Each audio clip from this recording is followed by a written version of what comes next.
오늘 만나볼 주인공은 서울시 복지를 위해서 밤낮을 가리지 않는 분입니다.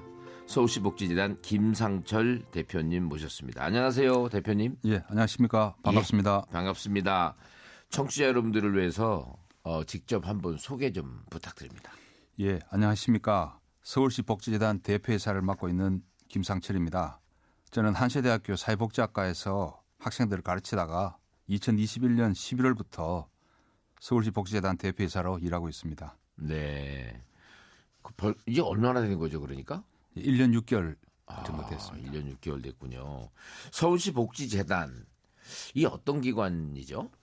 예, 서울시 복지재단은 서울시가 출연하여 2003년도에 설립된 복지 전문 기관입니다.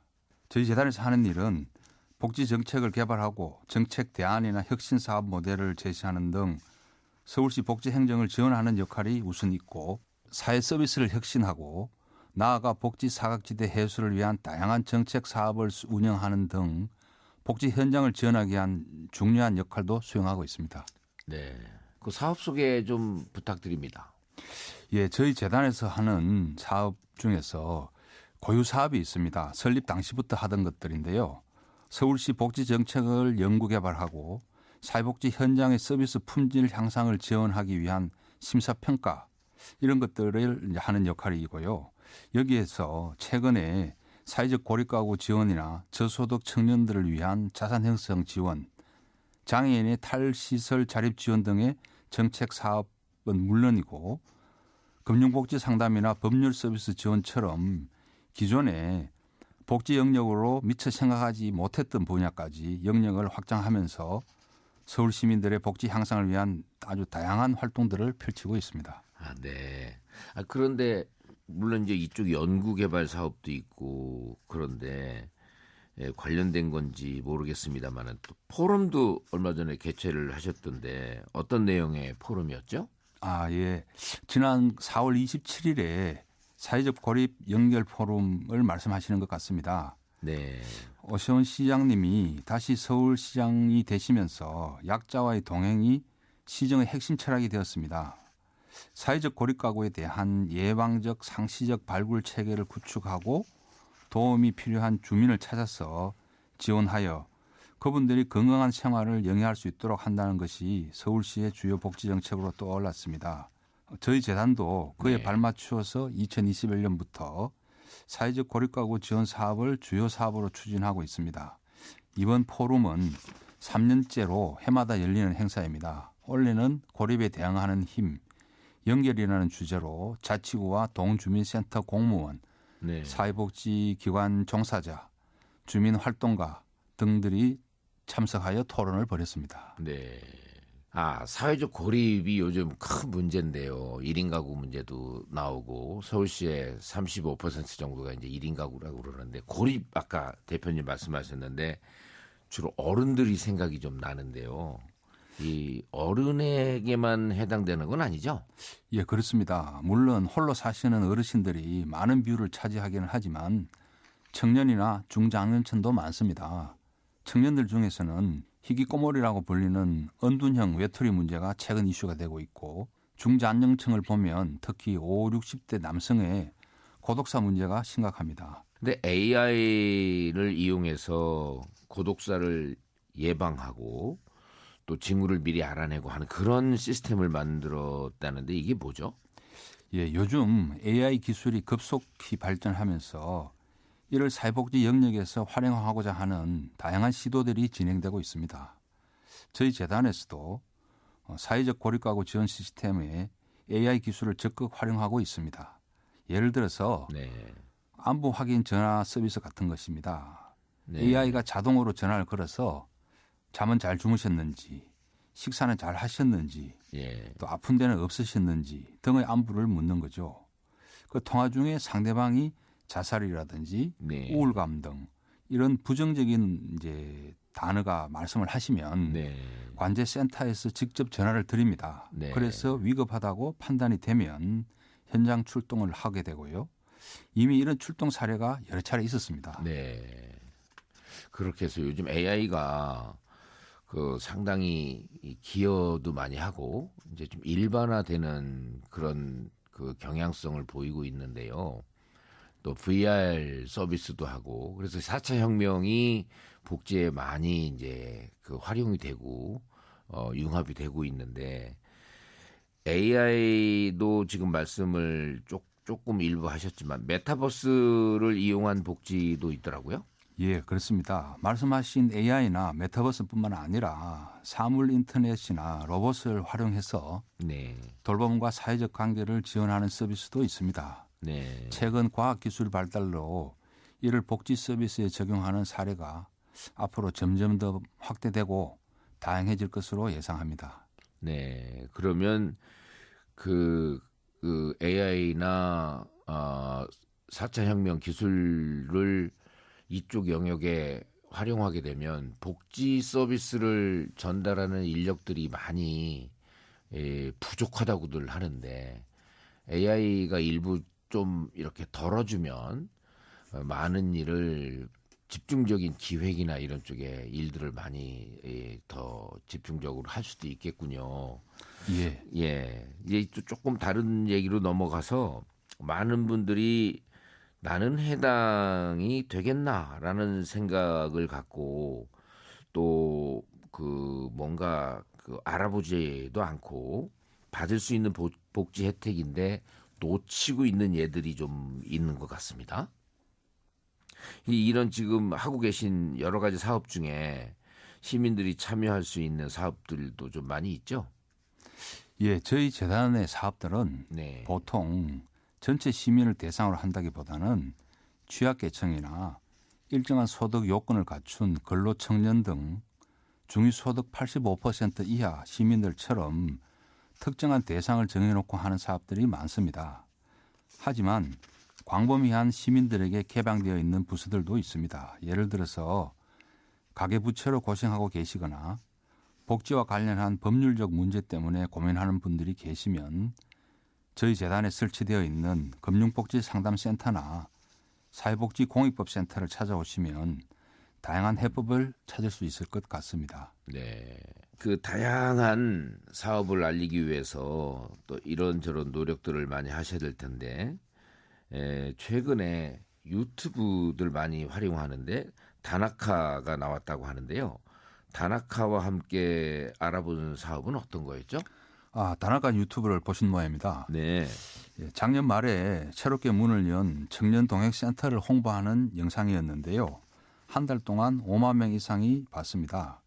공공기관 홍보 영상 같지 않게 네. 재미와 정보 전달이 탁월했다라고 하는 호의적 댓글이 많았습니다. 예. 청년 동행센터는 청년층을 위해서 특화된 서비스를 제공하기 위해서 강남구 설렁동 근처에 지난해 12월 새롭게 문을 연 금융복지 상담센터입니다. 청년 취업난이 심한 데다가 특히 코로나19 이후 청년 부채 문제가 매우 심각해지고 있지 않습니까? 네. 이런 사회적 문제에 선제적으로 대응하기 위해서 만들었습니다. 여기서는 일반적인 금융 상담 외에 청년 재무 길잡이라는 이름으로 서울 회생법원에 개인 회생을 신청한 만 29세 이하 청년들을 대상으로 네. 1대1 맞춤형 재무 상담을 해드리고 있습니다. 1대1로 맞춰서 이렇게 해드리는군요. 예. 그 규모가 큰가요? 11명 정도 있습니다. 전문가들. 예. 금융, 법률 이런 쪽 전문가들인가 보죠? 재무 자격증을 딴 사람들하고 네. 이제 사회복지사 이렇게 구성되어 있습니다. 네. 이것도 뭔가 지금 어려움에 처한 청년들한테 상당히 도움이 되겠네요. 그리고 청년 동행센터라고 아까 말씀하신 거죠? 예. 근데 청년 동행센터 말고도 청년들을 위해서 또 여러 가지 하고 계신 정책이 있을 것 같습니다. 소개 좀 부탁드립니다. 예, 서울시가 청년들을 대상으로 추진하고 있는 대표적인 복지 프로그램 중 하나인 희망 2배 청년 통장을 저희 재단이 주관하고 있습니다. 일정한 소득 요건을 갖춘 근로 청년들이 매달 일정 금액을 저축하면 동일한 금액을 서울시가 매칭 저축하면서 자립을 위한 종잣돈을 만들어드리는 사업입니다.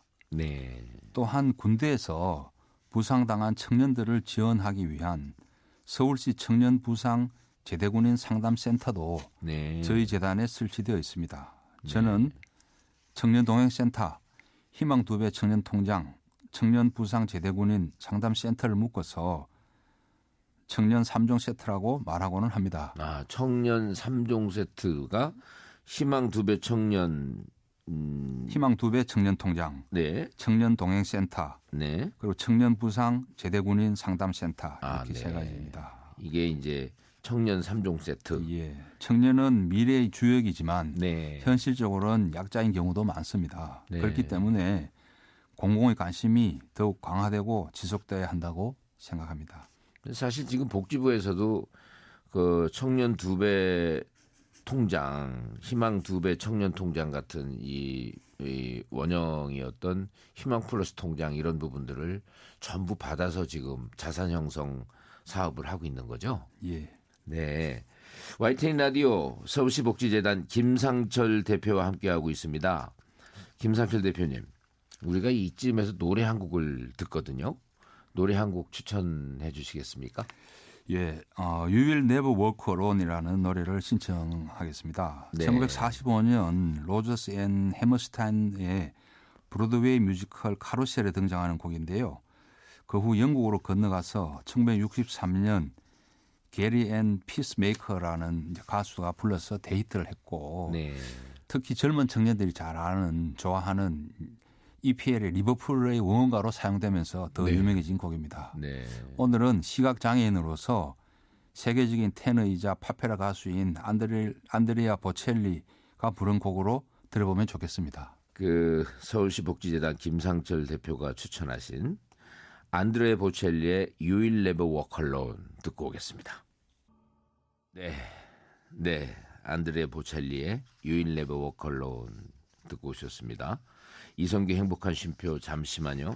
이런 사람 또 없습니다. 오늘의 주인공은 서울시 복지재단 김상철 대표입니다. 김 대표님, 오세훈 시장의 핵심 공약 중에 하나가 이제 안심소득 관련된 건데 이야기를 좀 해보겠습니다. 지금 시범 사업을 하고 계시죠? 이게 어떤 사업이죠? 예, 안심소득 시범 사업은 그간 우리나라의 소득보장제도에 대한 문제점을 보완할 수 있는 새로운 소득보장 정책을 탐색하기 위해 실시되고 있는 사업이다. 이렇게 말씀드릴 수 있겠습니다. 네.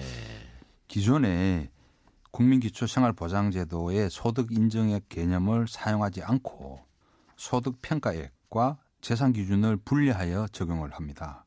그리고 안심소득 수급자는 기준 중위소득 85%와 네. 가구의 소득 평가액 간의 차액의 절반을 안심소득으로 받게 됩니다. 네. 따라서 가구 소득이 적은 가구일수록 안심소득 금액은 더 많은 하후 상박의 구조를 갖고 있다. 이렇게 네. 말씀드릴 수 있겠습니다. 그 하우상박이라는 부분이 기본소득이라는 개념하고 좀 다른 거죠? 예, 기본소득은 소득과 관계없이 모든 사람에게 동일한 금액을 주는 것이고 네. 안심소득은 소득이 적은 분에게 많은 혜택이 돌아갈 수 있도록 이렇게 설계가 되어 있다고 예. 말씀드릴 수 있습니다. 예. 이 최근에 2단계 2차 참여 가구를 모집했던데요. 추후에 추가로 모집할 계획이 또 있으신가요? 예, 작년에 네. 1단계 모집에 이어서 올해 1월에 2단계 참여 가구를 모집하였습니다. 네. 서울 시민의 높은 관심 덕분에 약 7만 6천 가구가 신청해 주셨고 1차로 무작위 선정 후 소득 재산 조사까지 완료된 상태입니다. 네. 앞으로 소득 재산 조사를 통해 적정 가구로 판별된 가구를 대상으로 최종 선정자를 발표할 계획입니다. 네. 현재로는 서울시의 추가 모집 계획은 없는 걸로 알고 있습니다. 아. 그리고 참여를 하려면 어떤 분들이 어떻게 신청을 했던가요? 예, 방금 말씀드렸듯이 2단계 신청은 종료되었습니다. 네. 그럼에도 안심소득 시범 사업 지원 기준을 간단하게 말씀을 드리면 사업에 참여하기 위해서는 소득 조건과 재산 조건을 충족해야 합니다. 네. 2단계 기준으로는 소득 조건은 가구 소득이 기준 중위소득 85% 이하여야 하고 재산은 3억 2,600만 원 이하여야 합니다. 네. 신청은 서울복지 포털 사이트와 콜센터를 통해 신청하실 수 있습니다. 네. 이 안심소득 시범 사업 예, 설계가 나름대로 짱짱하게 잘 됐다고 알려져 있던데요. 최근에 언론을 봤더니 이태리에는 시민소득이라는 게 비슷한 개념이 있던데 그 제도가 청년들의 일할 욕구를 오히려 깎아먹는다라는 자체 평가가 있어서 좀 축소하려는 움직임도 있더라고요. 근데 이제 설계가 어떻게 됐는지는 모르겠습니다만은 앞으로 기대하고 있는 서울시 안심소득 시범 사업의 결과 그 어떤 거라고 생각을 하고 있으면 될까요?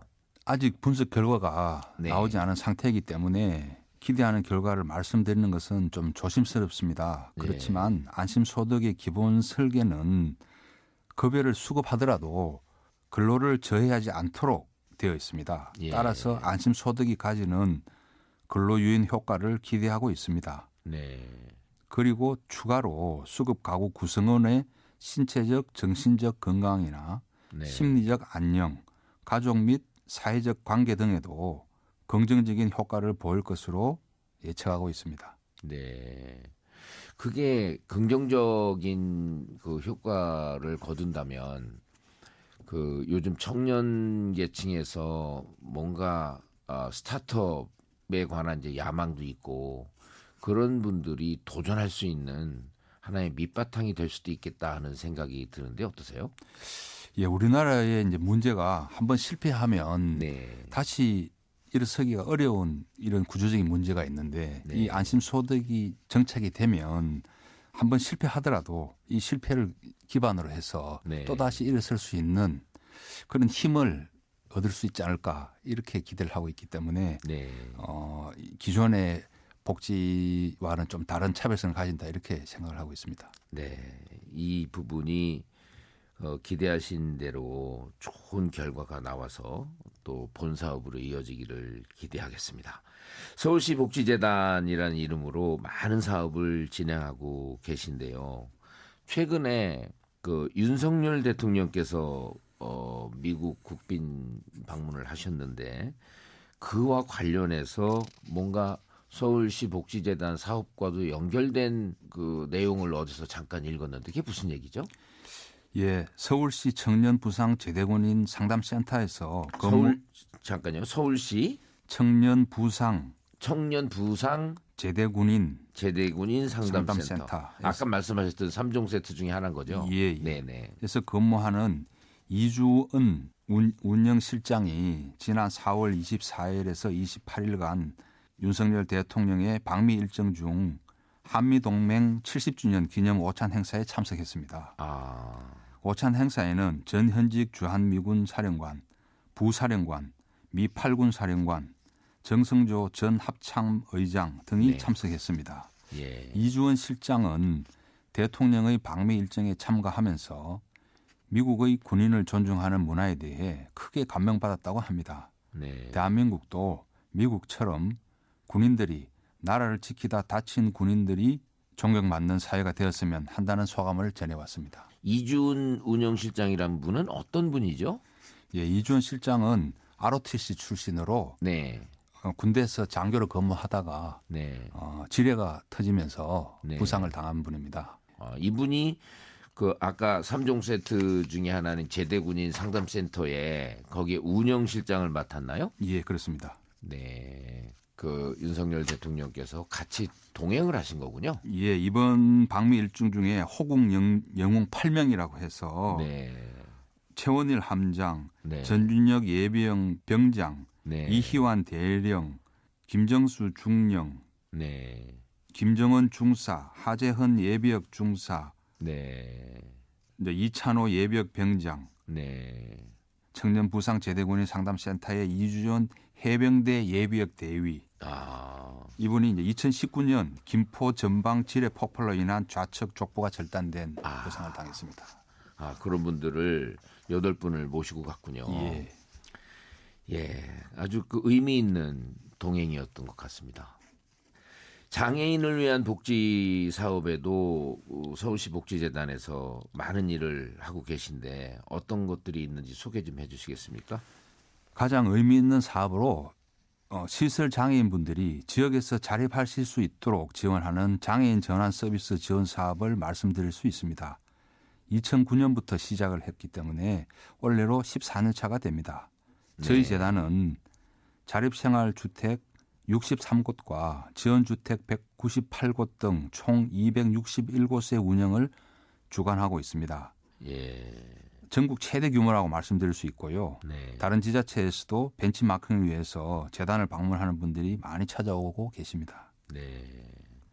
이 참 그 시설에 계시다가 지역사회나 가정으로 돌아오시기 전에 뭔가 그 중요한 역할을 하는 그런 주거 공간이겠네요. 예. 네. 또 오늘 소개되지 않은 복지 사업 중에서 우리 청취자 여러분들이 꼭 좀 알았으면 하는 사업이 있다면 말씀 좀 부탁드립니다. 앞에서도 말씀드렸지만 올해는 저희 재단이 창립 20주년을 맞은 해입니다. 저희 재단은 지금까지 사회복지 시설의 품질을 향상시키고 네. 복지 인력의 전문 역량을 강화시키기 위해서 다양한 지원 활동을 펼쳐왔습니다. 재단에 설치되어 있는 서울복지교육센터에서는 공무원들과 현장 사회복지 종사자들을 위한 네. 다양한 교육 프로그램을 운영하고 있습니다. 예. 많은 관심을 부탁드립니다. 이 교육센터가 지금 재단에서 그 나름대로 열심히 하고 계신데 제가 이 공무원들 얘기를 들어보면요. 행정직 공무원들이 복지 영역에 자리 이전을 해서 그 임무를 맡으면 그 복잡한 복지 업무를 정말 알아내기가 어렵더라고요. 그 이분들 정말 그 교육을 적당히 시켜서는 안 되고 철저하게 시켜야 또 서비스 품질이 나오고 정책 품질이 나올 텐데 이것을 재단에서 하고 계시는군요. 예, 저희 재단에서 네. 복지 공무원들 교육을 통해서 새롭게 복지직을 맡는 공무원들이 네. 짧은 시일 내에 복지의 전반을 다 들어볼 수 네. 있도록 그렇게 네. 도와드리고 있습니다. 예, 복지 관련된 법률만 서울시에서 행정 서비스를 하기 위해서는 복지 관련된 것만 규정 법률을 해서 136가지인가 그렇다고 그럽니다. 그런 걸 다 알아야 되겠네요, 그분들이. 그러면 이런 교육을 이제 그 재단에서 하시는 거군요. 예. 복지란 대표님한테 어떤 것이죠? 예, 저는 복지는 네. 인간의 존엄성을 지키고 약자가 다시 설 수 있도록 도와주는 것이라고 생각하고 있습니다. 인간의 존엄성을 지키고 약자가 다시 일어날 수 있도록 하는 것. 예. 그 앞으로 재단 일이건 아니면 대표님 개인의 일이건 간에 목표나 각오가 있으면 좀 말씀해 주시죠. 예, 대한민국 수도 서울의 복지가 전환점에 서 있습니다. 그동안 서울시는 서울형 기초보장제도를 도입하고 청년이나 50플러스 세대, 비정규직 등 새롭게 대두되고 있는 복지 대상을 발굴하여 지원을 강화하는 등 복지 이슈에 선제적으로 대응해 왔습니다. 이제부터는 시민 체감을 중심에 두고 서울시의 복지 정책을 질적으로 고도화시켜야 합니다. 저희 재단이 그 선도적인 역할을 맡겠습니다. 네. 이런 사람 또 없습니다. 서울시 복지재단 김상철 대표와 함께 이야기 나눠봤습니다. 김상철 대표님 좋은 말씀 감사합니다. 예, 감사합니다. 이런 사람 또 없습니다는 YTN 라디오 홈페이지와 유튜브에서 다시 들으실 수 있습니다.